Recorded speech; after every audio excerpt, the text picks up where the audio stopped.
Leonardo Boff, seguimos hablando contigo sobre América Latina. Bueno, después de oír tus análisis de Brasil, está Venezuela como otro gran foco de tensión en este momento para América Latina en general. ¿Cuál es tu radiografía de lo que está pasando en el continente, en esta parte del continente? Mira, yo no acompaño el día a día de Venezuela, pero veo que hay una crisis de democracia. Es decir, no hay un diálogo. Chávez ha creado toda una base popular, pero que funciona casi como sustituyendo los partidos. ¿Y la mantiene Maduro? Y Maduro mantiene eso sin el carisma del otro. Y como depende todo del petróleo, el petróleo bajó enormemente, no alcanza a financiar la economía y la base. Brasil ayuda mucho, incluso con alimentación y cosas más básicas.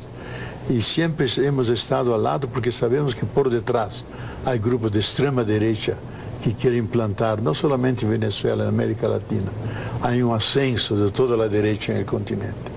Y que se conquistará Brasil, Venezuela, y han conquistado Argentina con Macri.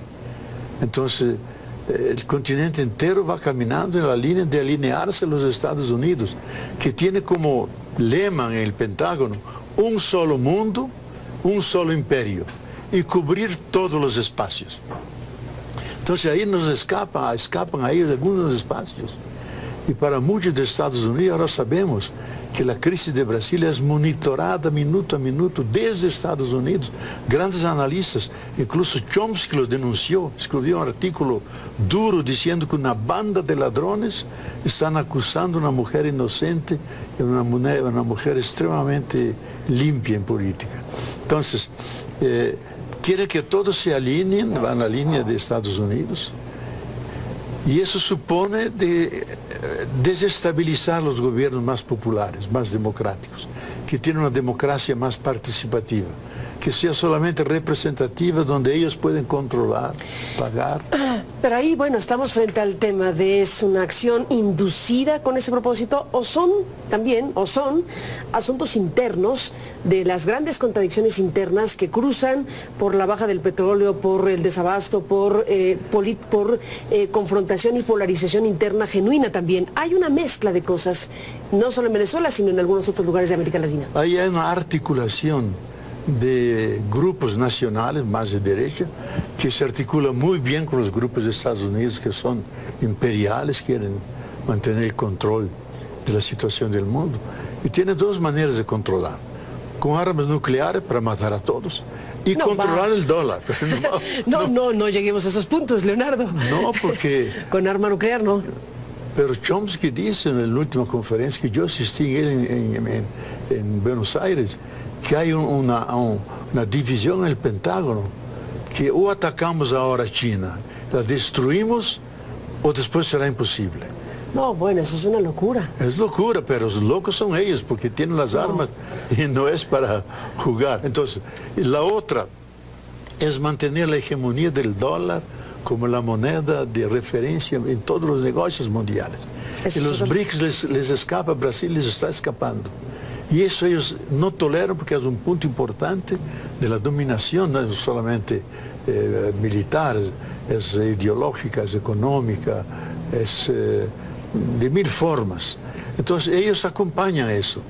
Y el espionaje que han tenido de la presidenta Dilma, especialmente del pré-sal de Brasil, donde tenemos tecnologías solamente nuestras, fueron todas espionadas y copiadas desde Estados Unidos. Y quieren esa parte del pré-sal que sea privatizado. Es la segunda más grande mina de gas y petróleo del mundo que se ha descubierto ahí.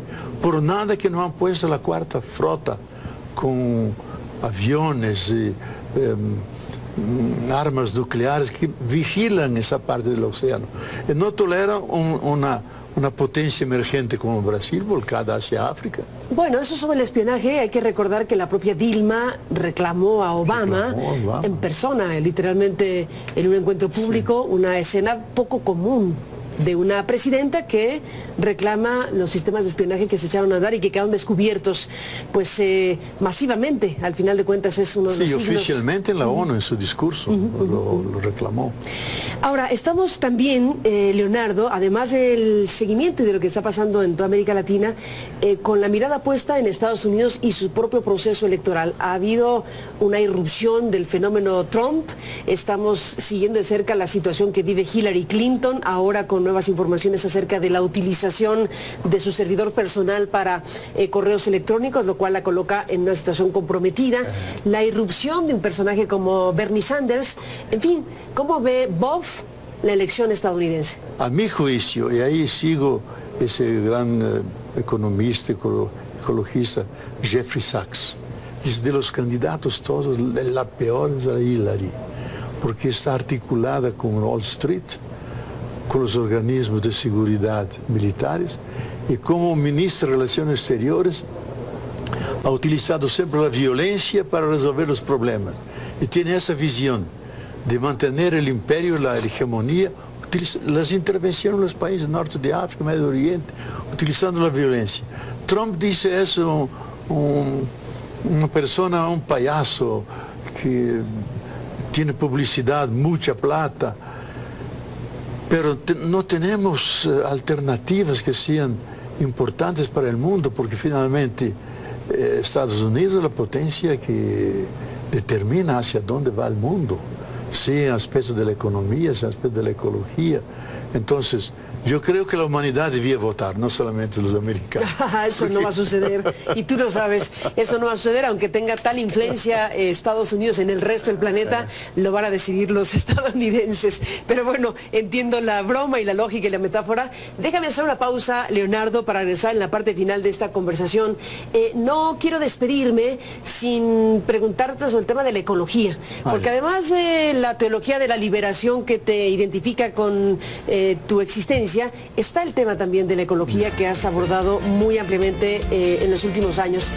Llegas, por cierto, a México, Ciudad de México, que nos encontramos en una situación crítica en materia de contaminación.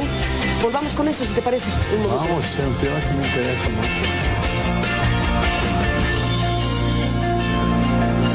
Leonardo, pues estamos en la parte final. Te preguntaba en el corte sobre Francisco, el Papa, y esta idea que medio circula por ahí de si podría ser una figura intermediadora en el conflicto de Venezuela.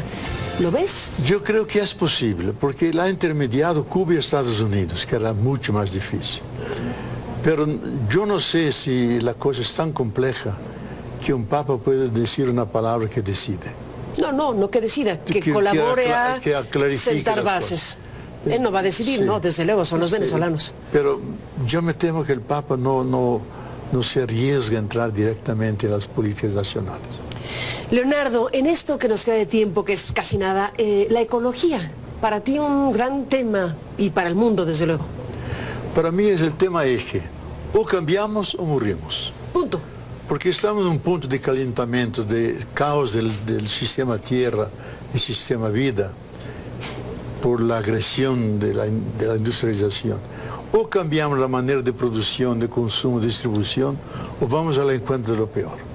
Y grandes científicos dicen, si no cambiamos, vamos a llegar el calentamiento abrupto que lleva a la Tierra. El último dato de la Comisión Científica Norteamericana dice, llegamos al calentamiento abrupto, tal vez en 10, 15 años, a 4, 5 grados. Y con ese calor no hay vida que conocemos que pueda subsistir.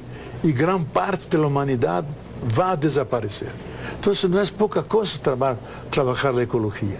Es decir, cómo cuidar de la tierra, cuidar de las bases físico-químicas que garantizan la vida. Y eso es una cosa que involucra a todos, porque no es algo marginal, es algo que puede ser terminal. Te recibe la Ciudad de México en esta visita que haces a nuestro país, bueno, en una situación difícil en materia de contaminación. ¿Cómo ves la capital de México? ¿Cómo respiras la capital de México? Es muy parecido con São Paulo, porque en São Paulo hay veces que uno no respira. Embotellamiento total. Ahora, esta vez yo salí bien, porque otra vez que vine, después de 1 hora ya no podía hablar. Tenía lágrimas continuamente, con el don del Espíritu Santo. Entonces ahora con la lluvia y el viento que ha tenido en esos días, ¿te ha tratado mejor? Me ha tocado mejor. Pero yo veo que es un reto que obliga a las políticas públicas a encontrar soluciones colectivas para que la calidad mínima de vida, no solamente de las personas, de los árboles, de los animales, de toda la comunidad de vida que sufre, no solamente los seres humanos. Y eso yo creo que es un reto que exige una nueva mentalidad, una nueva relación con la naturaleza y nuevas prácticas de convivencia con esa situación, con esa cuenca enorme que por sí misma produce siempre un problema ecológico, y saber manejarlo eso para que no haya tantos daños para la vida. Literalmente una teología para la ecología, para el medio ambiente. Sí, yo llegué a esto, Carmen, diciendo, la misma lógica que explota el obrero, explota una clase, explota la naturaleza, explota también la naturaleza y la tierra. Entonces, si la opción por los pobres, el eje de la teología de liberación, hay que meter dentro de ese pobre el gran pobre que es la tierra. Y de ahí nace una ecoteología de la liberación. No es una alternativa, una añadidura, sino una prolongación de eso. Entonces, hoy una de las cosas más principales no es preguntar qué futuro tendrá el Occidente o la Iglesia, qué futuro tendrá la humanidad. Y cómo la Iglesia y las instituciones de sentido pueden ayudar a encontrar una solución para el futuro de nuestra civilización, porque estamos en riesgo de que puede sufrir daños tremendos hasta la desaparición de la especie humana. Ni más ni menos, Leonardo Boff, pues gracias por estar aquí en México en este programa, gracias por esta conversación. Gracias por tu inteligencia, Carmen. Gracias, Leonardo, y hasta la próxima. Bienvenido a México, y a usted gracias que nos permitió acompañarle. Hasta bien, buenas noches y hasta luego.